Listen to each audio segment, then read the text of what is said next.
Gek oor haar eie Afrika Ondier, episode 61. Sergio weier om Lea alleen te laat. Terwyl sy in die teater is, wag hy voor die deur. Hy gaan nie eens af na die klein koffiewinkeltjie daaronder nie. As sy nie mag eet nie, wil hy niks hê nie. Dankie, hy sal weer eet, wanneer sy weer mag. Op 'n stadium kom Dr. Klets by die deur van die teater uit en Sergio staan stadig van die bankie af op, staal homself vernuis oor daardie gewas wat hy self ook op die sonogram se monitor gesien het. Ons kon hom mooi uitkry, die dokter, in sy eie sak, en my gevoel is dat dit nie kwaadaardig is nie, maar ons wag maar eers tot na die laboratorium uitslaa. Ek gaan nie in hierdie stadium alles verwyder nie. Jy weet self hoe endometriose werk. Dit gaan nooit heeltemal weg nie, maar ek het skoon gemaak waar ek kan en dit behoort die ongemak te verminder. Dit was ook nie nodig om goed uit te sny nie. Na die laparoskopie sal jou vroukie nog haar bikini kan dra, as sy een het. Sy het een, en sy lyk pragtig daarin, wil Sergio uitroep, maar kry net eers klaar met my meisie, want ek kan nog nie so positief soos jy wees nie. Hy sê net, dankie dok, waarna hy weer op die harde bank gaan sit. 3 uur bevind hy hom langs Lea se bed in die herstelkamer, met sy een hand oor hare, daai hand wat nie 'n naald in het, wat vloeistof in haar are laat inloop nie. Sy dryf in en uit wakker wees en wegdommel. Die een keer wat sy haar oë oopgemaak het, het hy opgewonde opgespring en haar naam uitgeroep. Hy het oor haar gebuk en haar op die voorkop gesoen en toe slaap sy weer. Maar Sergio is nie vreeslik bekommerd nie. Narkose doen dit nogal aan mense. Soms maak het hulle naar en ander kere huil hulle self in 'n volgende koma. Lea doen nie een nie, sy slaap net. Dan kom Dr. Klets ingeskap. Hy lyk moeg en bedonderd, toe hy die leer wat oor die voetkant van die bed hang optel en daardeur blaai. Hy lees en hang dit weer op. Daar is 'n diep frons op sy gesig toe hy sê, Dr. Martinez, dierenarts, kom saam na my spreekkamer. Natuurlik, Dr. Klets, dit is met 'n swaar gevoel dat Sergio homself stadig van Lea af losmaak en opstaan. Hy wil hier wees as Lea heeltemal wakker is. Sy moet weet, hy was nog die hele tyd daar. Sy moet nie nodig hê om te wonder of te vra nie. Dr. Lets kom terug en loer weer om die deur. Ek het gesê, nou, dierenarts, ek het nie heeldag tyd nie. Reg, een laaste kyk na Lea se bleek gesiggie daar teen die kussing. Toe sit hy maar die ou dokter agterna. Dr. Klets wag dat Sergio voor hom by sy spreekkamer instap. Daar is 'n snaakse stilte in die plek. Selfs die man se ontvangsdame en assistente is stil en hulle staar net in Sergio se rigting. Weet hulle al iets wat hy nog gaan uitvind? Dr. Klets beduie vir Sergio na 'n stoel in sy privaat kantoor en gaan klap die deur agter hulle toe. Hy brom, niks gewond nie, die twee nie, hooligans, bosbetrosters. Niks gewoond waaraan nie. Sergio kyk verboureerd om hom rond. Hy verstaan soms glad nie waarvan die dokter praat nie, maar hy probeer. Daai twee by ontvangs het gesê, sê vir meneer Wêreld, hulle wil foto's van hom neem, kiekies, saam met jou, sonder jou MP. Hoe nou? Kiekies, fotokies vir hulle Facebook, sonder jou MP. Die woorde moet eers insink, en toe keer Sergio, nee, absoluut nie. Dr. Klets gaan weer na sy deur toe, hy maak het op 'n skreef oop, en roep in die rigting van die toonbank. Hy sê, nee, en vra dat julle asseblief sy privaatheid sal respekteer. Die man is getroud, man, en hy het swaarder dinge as paparazzi, wat hom agtervolg op die brein. pak julle goed en voortsak huis toe, ek sal sluit. Die dokter klap die deur hard toe en stap stadig na sy stoel agter die lesenaar. Sy lyftaal sê net een ding, die situasie is sleg. En Sergio dink, miskien het die laboratorium iets tydens die biopsie gesien, wat so drasties en kwaadwillig is, dat die ou man haar nou gaan terugstoot teater toe, of wat hy nadat hy hom gesien het, meer gedoen het as wat hy gesê het hy gaan doen. Of dalk gaan hy vir Sergio sê, dat daar niks verder is wat hy vir Lea kan doen nie, dat sy net die laaste paar dae op aarde oor het, en dat hulle twee die tydjie nou maar saam moet geniet. Dr. Klets trek 'n laai oop, en daar haal hy 2 glase en 'n bottel met bruin vloeistof in uit. Whisky, famous grouse, no less. Hy skink en stoot een oor die tafel na Sergio toe. Sy glas is natuurlik 'n bietjie voller, en hy lig daardie glas en sluk. Maar Sergio ruik net aan syne. Hy het nog nie eens vandag geëet nie. Ok, sy ouers se plek is miskien om die draai, maar vervlaks, hoeveel mense het al hulle karre afgeskryf, minder as 200 meter van hulle eie voordeur af. Nee, hy wil nie kanse vat nie. Dit is hoe ek daarvan hou om my werksdag mee af te sluit, met my vogeltjie. Dr. Klets lig die bottel. Sergio herken skaars sy eie stem wanneer hy vra, Dr. Klets, wat gaan aan? Hoekom is ek hier? Praat met my oor Lea. Hoe erg is dit regtig? Dr. Klets waai met sy een hand. Jessie, maar jy's 'n vreeslike beswaarde jongman. Los nou die gemoedsbekakking en word 'n bietjie blymoedig. Was vir jou gesê jou vrou sal alright wees. Ons het skoon gemaak waar ons moet, uitgehaal wat ons kan. Soos wat dit was, sou sy beslis nooit vir jou 'n kleintjie kon gee nie, behalwe met 'n vloekskoot. Goed dokter, ek hoor jou, maar is daar dan ander probleme? Glad nie. Ontspan en probeer asseblief om af en toe te glimlag. Jy skrik die 7 klere daglig uit my uit as jy my so aangloer. Die volgende oomblik lui Dr. Klets se selfoon en hy begin in 'n vreemde taal koer. Seker Nederlands, aangesien dit redelik naby aan Afrikaans klink. Die taal waarin Lea en haar pa soms met mekaar praat as hulle dink hulle is alleen, of wanneer hulle dinge vir mekaar sê, wat hulle nie wil hê hy of een van die ander moet hoor en verstaan nie. Sergio staan op en begin om in die kantoor rond te stap. Hy lees die papiere teen die muur, voor een van die vele geraamde graadpapiere van die gewaardeerde dokter, lees hy Universiteit van Amsterdam, nog een van Eindhoven.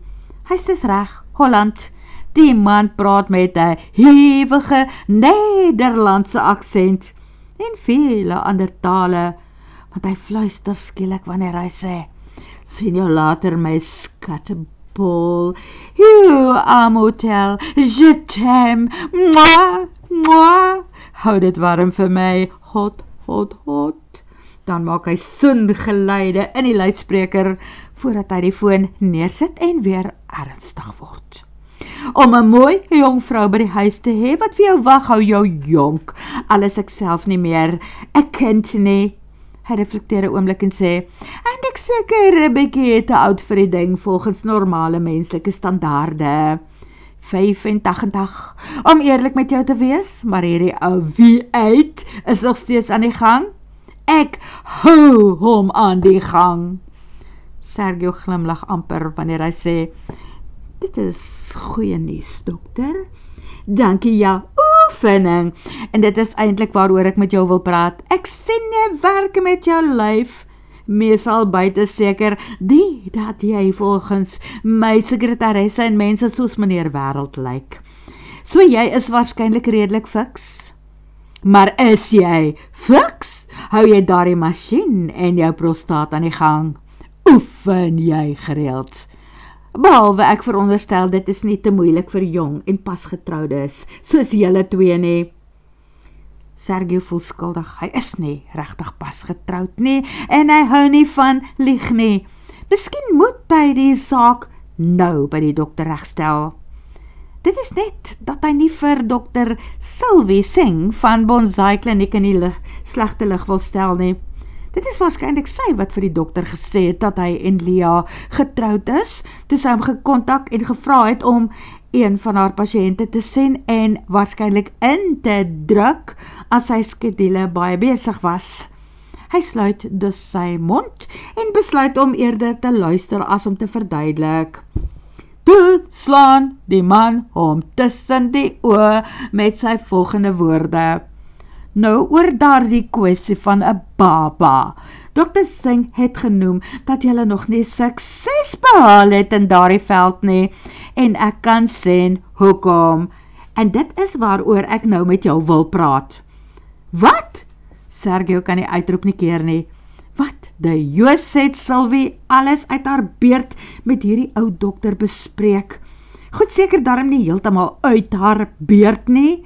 Dalk was dit 'n gesprek van een professionele mediese persoon teenoor 'n ander.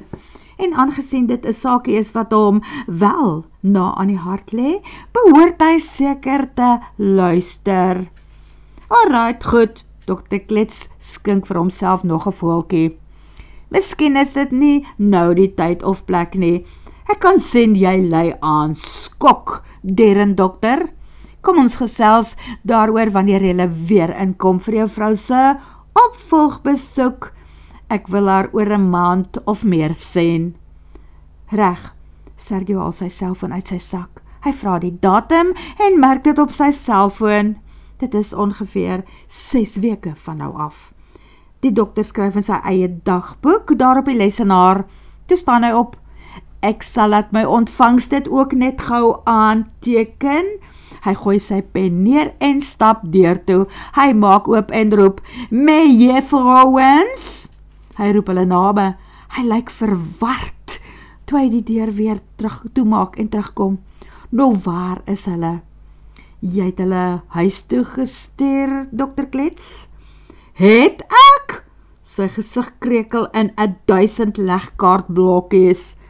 Hemel, en dit is die man wat op Leah geopereer het. Die een in wie se hande haar welvaart en toekoms geplaas is. Sergio voel skielik ongehoord bekommerd. Hy soek 'n tweede opinie. Hy gaan vra vir 'n ander dokter wanneer hulle terugkom.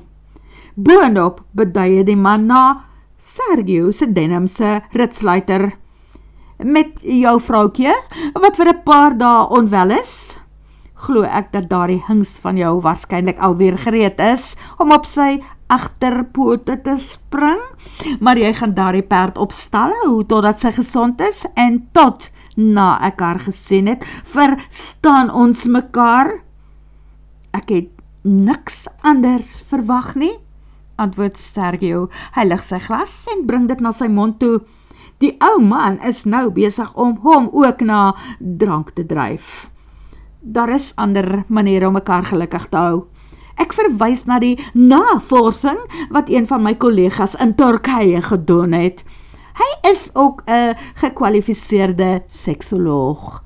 Veral op my ouderdom moet ek soms ander maniere vind om die konynkie van die vroukie daar by die huis gelukkig te hou. Hierdie ou lokomotief het nie altyd meer die nodige stoom nie. Daarom het ons manne dit. Hy lig sy linkerhand op. Is die man besig om aangeklam te raak, of is hy besig om te erken dat hy sy jongvrou klap wanneer sy te veel eisend raak? Dit is wanneer hy nie meer steenkool vir sy vuur het nie. Dit is nogal kommerwekkend. Die dokter draai sy linkerhand om en maak 'n sirkel met sy duim en middelvinger, wat na onder hang. Sy wysvinger is nou teen die binnekant van sy hand. Weet jy wat dit is, Dr. Martinez, dierendokter? 'n hand, antwoord hy self. Ag, sot man, Kyk weer en kyk mooi. Dink aan my job en nie jou deren, nee. Nee, Dr. Klets, jy het my, erken hy. Nee, ek het jou nie, want jy is miskien slim, maar jou imaginasie is agtergelaat by die stasie. Kyk weer, dit is jou vrou se, jy weet wat. Die dokter noem het by die naam, maar Sergio wil nie, ek ook nie.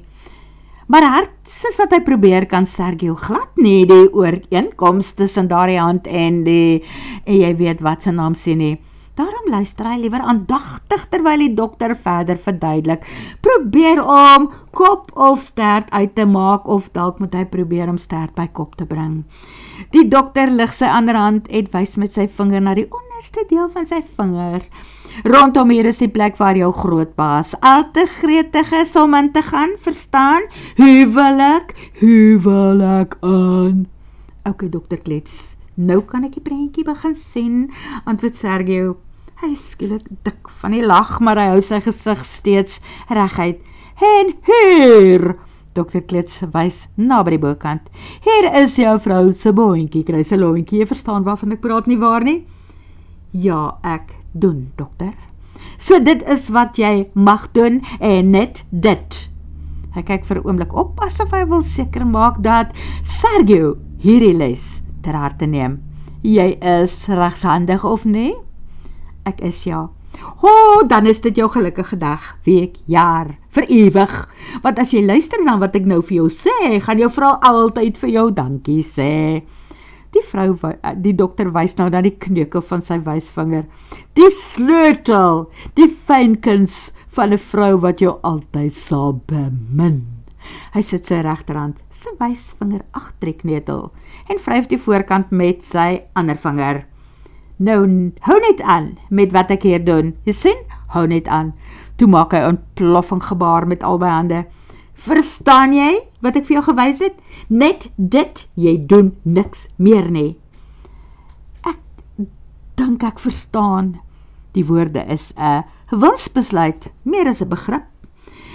Ek sê vir jou, derde dokter, dit is revolutionair. Dat is simpel sot in Turkye hierdie deurbraak kon maak. En nie een van ons ander het dit nog ooit vir onsself uitgewerk nie. Dr. Klets drink sy laaste bietjie whisky, sit sy glas neer, hy bring sy hande bymekaar en gooi dit oop en roep uit, boem! Gaaf, sê Sergio. Nie so gaaf nie, want jy, jongman, aan jouself doen ons niks. Hoe nou? Vra hy. Jy maak soos ek sê. Dr. Klets sluk weer 'n bietjie van sy drank uit, soms so uit die bottel uit, en Sergio skuif sy glas een kant toe. Daar is 'n baie goeie rede voor. Verstaan jy? Jy los jouself uit. Nee, dokter, ek verstaan niks. Boom, dierendokter, ek sê vir jou, boom! Wat ook al, Sergio is meer uitgeput na hierdie gesprek as na die hele dag se spanning. Nou kan jy maar jou vrou huis toe neem, gaan. Ek is klaar, die ontslagpapiere is geteken, dink oor wat ek vir jou gesê het, boom! Dankie, Sergio staan op, en onthou, 6 weke, los jy swart op sy plek, en moet nie te veel met hom in die badkamer gaan redekabel nie. Dr. Klets trek sy wit jas uit en sit dit op 'n hanger. Hy draai na Sergio en sit weer sy hande bymekaar, ruk dit oop en roep uit, boom! Trust my, nog vra? Ja, dokter, ek het. Waar betaal ons die rekening? Die rekening. Jy sal die rekening by die ontvangstoonbank onderkry. Jy kan EFT of jy kan kontant betaal. Daar is ook 'n voorskrif wat jy by die apteek moet kry. Die pilletjies en die pleisters, want ek glo en hoop jy sal jou vrou se wonde kan versorg, want jy moet seker terug na daar ver Bonsai, wat is die plek se naam? Maar as jy kan bly vir 'n paar dae voor jy die lang pad aandurf, die steke is self oplosbaar. Goeienaand en totsiens Fiats, sien oor 6 weke. Hande bymekaar en boem, maak die man weer. Hemel, hy is stapelgek. Sergio sê, Tot ziens, dokter Klets, en dankie. Moenie nou al vir my dankie sê nie. Wag vir 6 weke en dan wag jy vir die boom. En daar doen hy dit waaragtig weer. Die man lui seker aan skok, was seker ergens in een of ander oorlog of 'n ding. Sergio wag dat die dokter om die draai in die gang verdwyn nadat hy gesluit het en weg begin stap het. En toe vou hy dubbel soos wat hy lag. Hy het nie die vaagste benul wat om van die gesprek te maak nie. Miskien raas die ou man se kop al 'n bietjie. 85 is ook nie meer so jonk nie, hoor. Maar Sergio gee nie regtig om nie. Hy wil net vir Lia gaan haal, die rekening vereffen by die apteek in hardloop en die pilletjies en die pleisters kry en sorg dat hulle by die huis kom.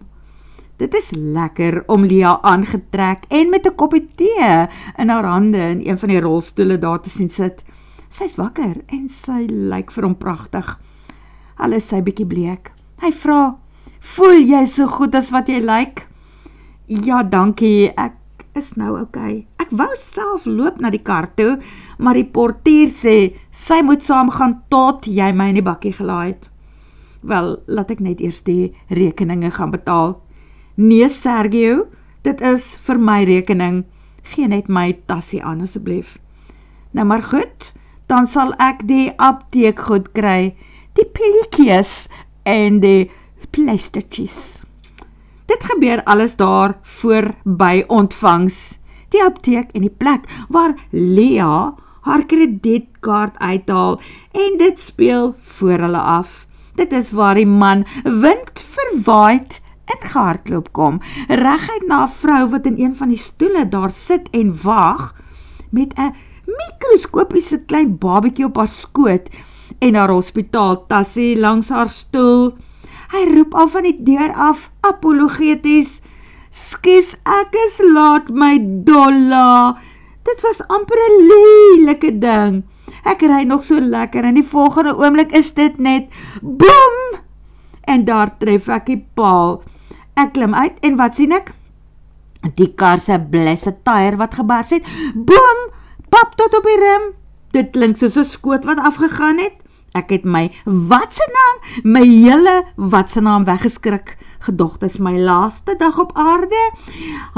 Sies tog, en is dit hoe papa se nuwe ou seentjie lyk. Maar hy's ook nie 'n oil painting nie, is hy? Nee, dink Sergio, hoe kom nou dit ook nog? Hy naal vir die apteek, en daar waar hy glo dat niemand hom kan sien nie, vou hy weer dubbel van die lag. Moet die man nou gaan staan en boem, sê oor 'n tyre wat gebars het. Is meneer reg? Vra die dame agter die apteek se toonbank en kom simpatiek nader. Slegte nuus gekry?